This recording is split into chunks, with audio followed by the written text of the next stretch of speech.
नमस्ते शुभ बिहानी सबैजनालाई। यहाँ चाहिँ जिन्दगी जिउन कति गाह्रो छ भन्ने कुरा यहाँबाट सिकिन्छ। म चाहिँ एकजना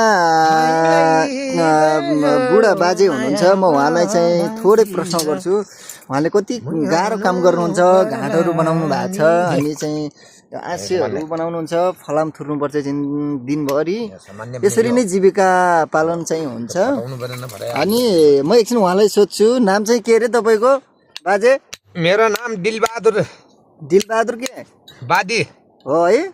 हजुर। यस्तो गाह्रो काम गर्नुहुन्छ तपाईँले? के गर्नु हजुर, गाह्रो नगर्नु भने साह्रो हुन्छ।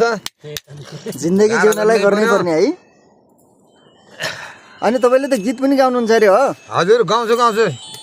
ल एउटा जाओस् न त गीत। हेलो ए ढाका टोपी आउँतिर बाउँतिर आउँतिर बाउँतिर रिङ्दा याउला मायाको गाउँतिर भेरिर कर्णाली कोइलै कसो मायाको गाउँतिर मुयाउनु पर्ला नि।